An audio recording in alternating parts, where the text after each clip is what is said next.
Well, hello again, Pastor Ray Barnett. Excuse me, here with you. Glad that you could join with me here on the Oasis. And as always, I wish you a good morning, good evening, or a good afternoon, depending on what time you're watching this broadcast. You know, yesterday I was talking to you about depression, and it comes to my mind that a couple of times now I've mentioned at the very wrong place, the end of a broadcast, to say, hey, if you don't watch from the beginning to the end, you're not going to quite get the lesson. So I want to mention that today, especially for new subscribers. My lessons are designed to, well, let me put it this way. Buddy Rich was once asked about drum solos. And if you're not a drummer, contrary to what some people believe, an accomplished drummer just doesn't go up there doing a drum solo and just, bang away. But Buddy Rich was asked about drum solos, and he said, well, there's, just like a piece of music, there's a beginning, there's a middle, and there's an end. Now, with that in mind, that's how I do these shows, that's how I do my teaching in the church.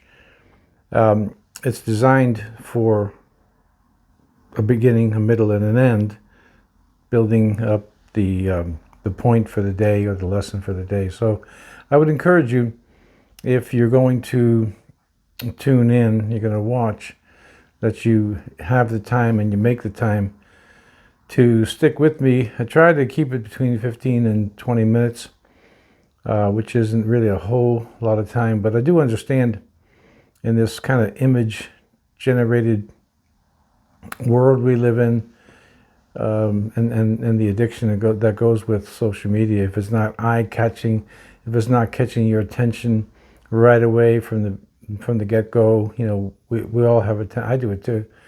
We all have a tendency to just keep clicking and find something that's either more entertaining or what have you. These broadcasts, as you know, are designed specifically for anxiety and depression and any kind of mental health issues, but they are designed to be found with God's answers. So with that in mind, that's just an encouragement. If you're going to subscribe, if you're going to watch the videos, to cut out a piece of time for 15-20 minutes, we could watch the whole thing so you catch the gist of what the beginning is, and the middle still doesn't get us to the conclusion. So that's how I teach. All right, with that said, yesterday I was talking about depression.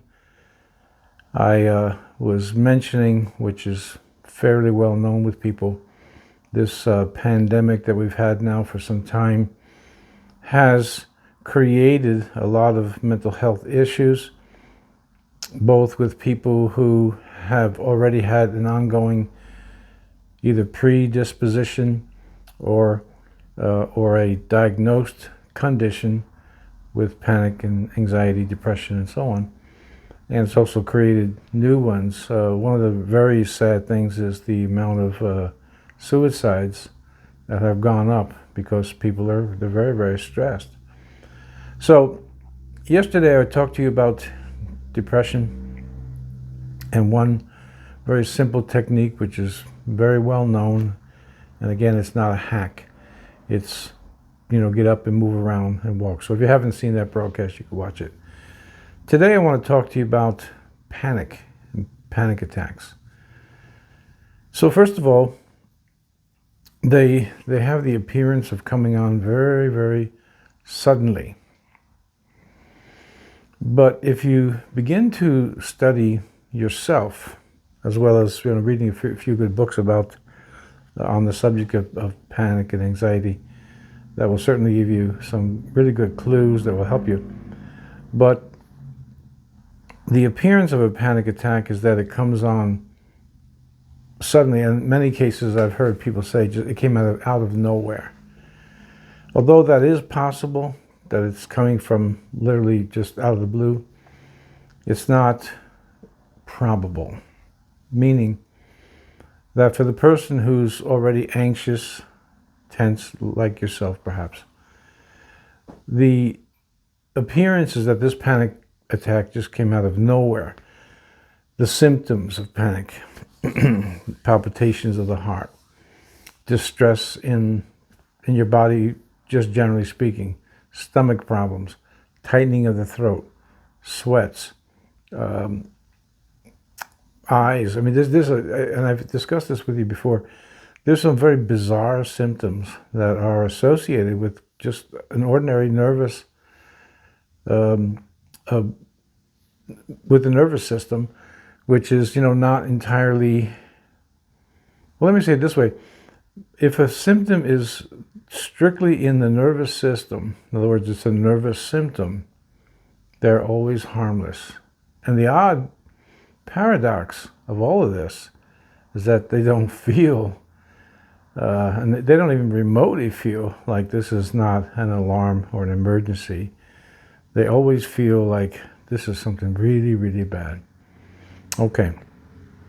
If you've suffered from panic, if you suffer from anxiety, what I want to say to you is this: though the panic attack may seem to come out of nowhere, and all of a sudden your heart just explodes and it starts beating rapidly, and your stomach is hurting, and you feel tugs and pulls and numbness and tingling and all these different symptoms of things don't feel real, the things around me.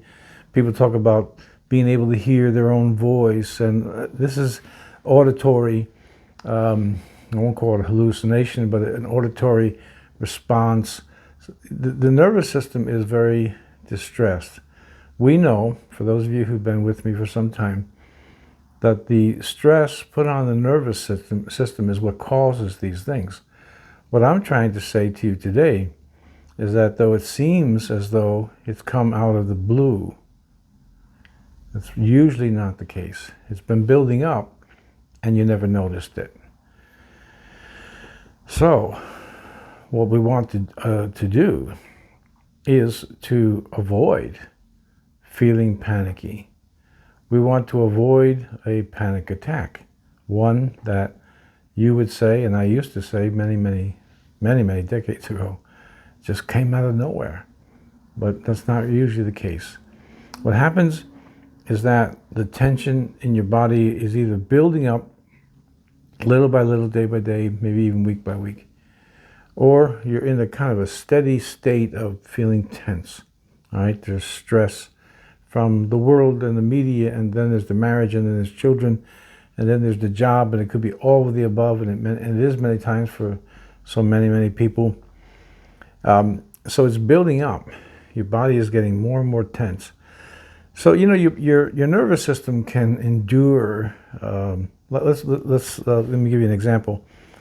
I have a dog who I'd love to have him on here on the show with me too, but he's way too antsy. But let's say a dog just out of nowhere just jumps at you, and your heart is beating and you're alarmed. Well, that's natural, okay? That's natural. But with a panic attack, that's how it seems. It seems as though it just come out of nowhere. But when you have pressure on the nervous system, and it's just constant, your nervous system may hold up for a while, could hold up even for years.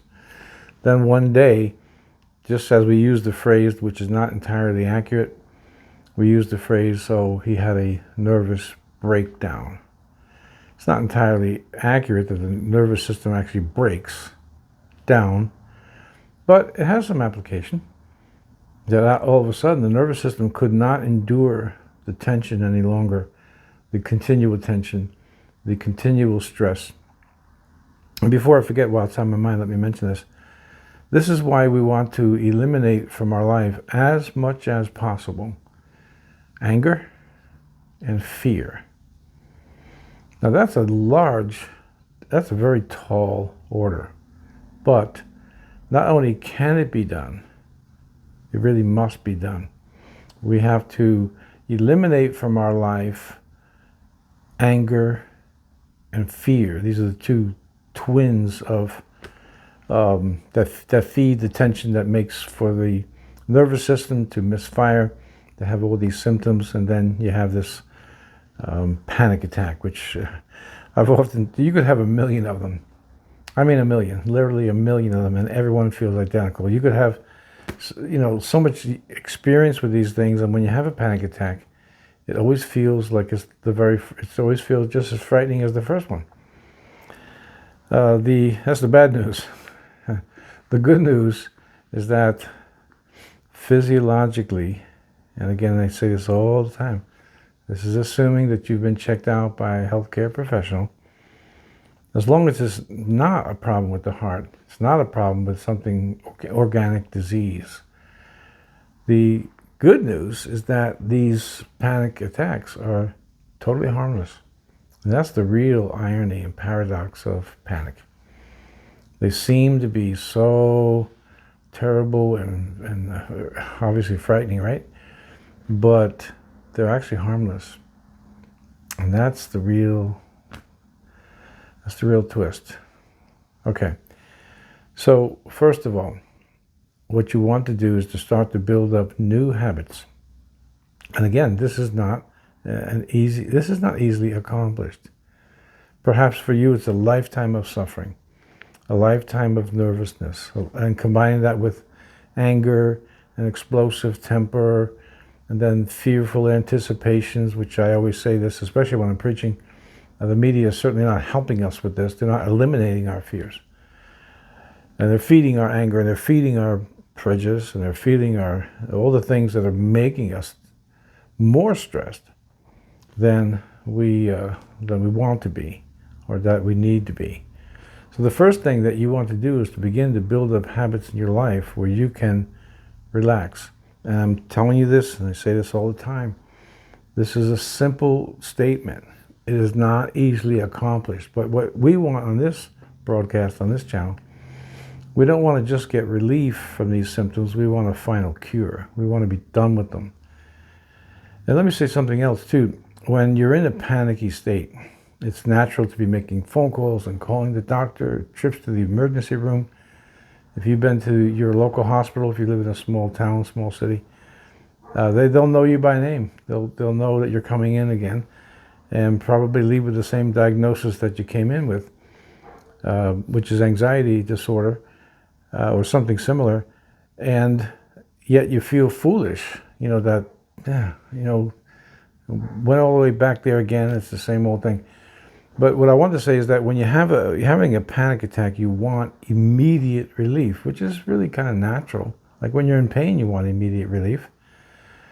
But the problem with that is that unless you're heavily medicated, which you really don't want that, then you're going to have to face the truth. This is going to be an endeavor that's going to take your 100% attention. This is why I say, stick with me through the whole teaching. Otherwise, you're going to miss important things, and wouldn't really be much sense in subscribing to the channel, because I'm not one of those movers and shakers and trying to get 1 million viewers and monetized. I'm not doing that. I'm doing what I'm doing to help you. So you're going to have to start to build up or continue to work on habits that will keep you relaxed. We've talked about some of them on this channel here in the past. You're going to want to become a relaxed person, which, once again, is a massive undertaking, but it has to be done. It has to be done. Now, a few broadcasts ago, I brought you this truth, and this is going to be the major point for today. The idea of anxiety, of fear, and maybe perhaps in depression, cases of depression as well. The idea is there's terrible insecurity. It's in the mind. And you may have reasons, real legitimate reasons to be insecure. Your marriage is in jeopardy. Your spouse has told you they're going to leave you, or things aren't working out. You got children that are getting in trouble, and things happen. And I'm reading last night of yet another heroin overdose. So many young people here in our area, a lot have died from that. So those are real problems. I'm not minimizing that. But for a person who's prone to anxiety and depression, certainly these things aren't helping. So we have to adopt a lifestyle where we're more or less in a continual state of being relaxed, because then when tension, real problems come, the nervous system will be able to handle the pressure. But if you keep constant pressure, constant tension on the nervous system, eventually it's going to respond by, well, we'll just say breaking down. It's not really broken, but to make it a picture, it's breaking down. So what you want to do, you want to develop the continual sense of security in the mind, no matter what's going on in your life. And I've told you before, don't get fooled by appearances. I've got as many, or perhaps more problems than most of you. I just don't talk about them on the air. I don't talk about them much to anybody anyway. And I do. So I have to practice these things myself so that I'm not under a continual state of tense. Otherwise I'm going to develop symptoms just like you. So you want to be able to develop a continued sense of security. And in order to do that, now here's what's going to seem to be either trite or a hackneyed expression, but yet it is the basis of what the Bible teaches, that God truly cares for you, that God truly loves you. This has got to be drilled into your mind over and over and over again. Let me say it again. You're not going to be getting this from the media. You're not going to be getting it from the morning news and the evening news. That's not going to happen. And you have to watch it to stay informed. But you're going to have to accept what the Bible says, that God truly does love you, that he really has everything under control, and that you are part of his plan. And the more you develop that truth, all right, that thought in your mind, the more relaxed you're going to be on a regular basis, so that when stress comes, you won't go into a full-blown panic attack. All right, so the end of this lesson is this. We have to begin to live in a relaxed state of mind. And this is difficult, yes, but it not only, again, can be done. In other words, it's not impossible. I've accomplished it. But it has to be done for you to avoid these panicky feelings and panic attacks. It's pressure coming from tense muscles, putting pressure on the nervous system, and then it's misfiring, and all your organs and thoughts and everything else just follow suit. There is no fear in love. 1 John chapter 4, verse 18. But perfect love casts out fear, for fear has torment. He that fears is not made perfect in love. Love, especially when it comes from God, omnipotent, all-powerful, all-knowing, produces security. Security eliminates the idea of danger. Without danger in the mind, the body relaxes.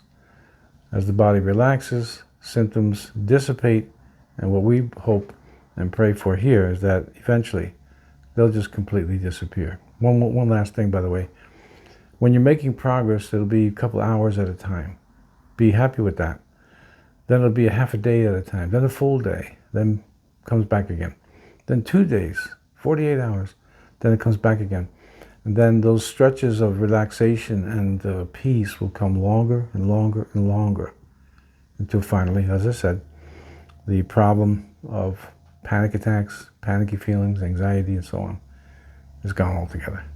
And that's part of the reason that Jesus came, to deliver us from all of our fears. Psalm 34:4, I sought the Lord, and he heard me, and he delivered me from all my fears.